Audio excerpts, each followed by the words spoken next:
নিজের বয়সের চেয়ে 10 বছরের ছোট স্বামীর থেকে এবার ডিভোর্সের জন্য আদালতে গেলেন জনপ্রিয় বলিউড অভিনেত্রী উর্মিলা মাতোন্ডকর।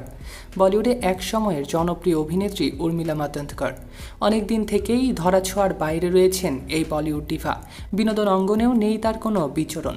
অনেকটা গোপনে 8 বছর আগে বিয়ে করেছিলেন এই জনপ্রিয় বলিউড অভিনেত্রী।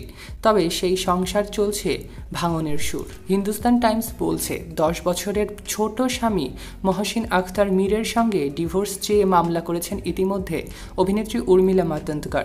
মুম্বাইয়ের একটি আদালতে একটি প্রজ্ঞাপননামা সূত্র এই শেয়ার করেছে। বিচ্ছেদের কারণ এখনও স্পষ্টভাবে জানা যায়নি। সেই সংবাদ সূত্রের মাধ্যম থেকে আরও জানতে পারা যায়, খুব ভেবেচিন্তেই মহসিনের সঙ্গে বিয়েতে ইতি টানার সিদ্ধান্ত নিয়েছেন বলিউড ডিভা উর্মিলা। আদালতে ডিভোর্সের আবেদন করেছেন তিনি। বিচ্ছেদের কারণ এখনও জানা না গেলেও পারস্পরিক শর্তে বিবাহ বিচ্ছেদ হচ্ছে না এমনটা জানা গিয়েছে।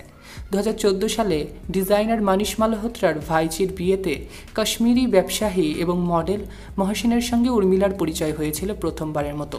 সেখান থেকেই দুজনের প্রেম গড়ে উঠেছিল। এরপর 2016 সালে তারা অমৃতসরের স্বর্ণ মন্দিরে গিয়ে বিয়ে করেছিলেন এবং তাদের বিয়েটা একেবারে গোপনই হয়েছিল এমনটাই বলা চলে।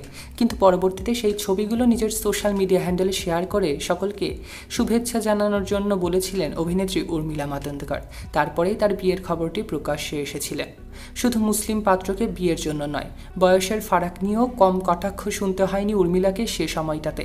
দুজনের মধ্যে বয়সের ফারাক রয়েছে 10 বছরের। এ নিয়ে আলোড়ন সৃষ্টি হয়েছিল সে সময়টাতে সামাজিক যোগাযোগ মাধ্যমে।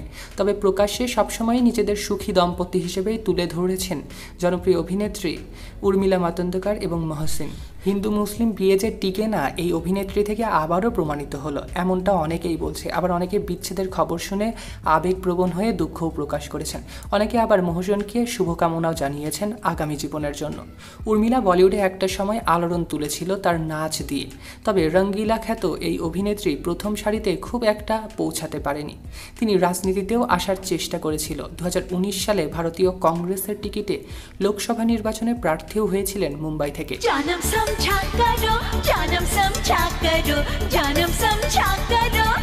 কিন্তু লোকসভা নির্বাচনেও ডাহা ফেল করেছিলেন বলিউড অভিনেত্রী উর্মিলা, কারণ তিনি বেছে নিয়েছিলেন কংগ্রেস দলটি। বিজেপি হলে নিশ্চয়ই জিতেই যেতেন, এমনটাও মন্তব্য এসেছিল সে সময়টাতে অভিনেত্রীকে নিয়ে। অভিনেত্রী উর্মিলা এবং মহসিনের বিচ্ছেদ নিয়ে আপনাদের কি মন্তব্য কমেন্টে জানাতে ভুলবেন না। এমনই সব লেটেস্ট আপডেট পেতে আমাদের ইউটিউব চ্যানেল এবং অফিসিয়াল ফেসবুক পেজটিকে লাইক, ফলো আর সাবস্ক্রাইব করতে ভুলবেন না। সৈকত আহমেদ নূর, সেলিব্রিটি লাইফলাইন।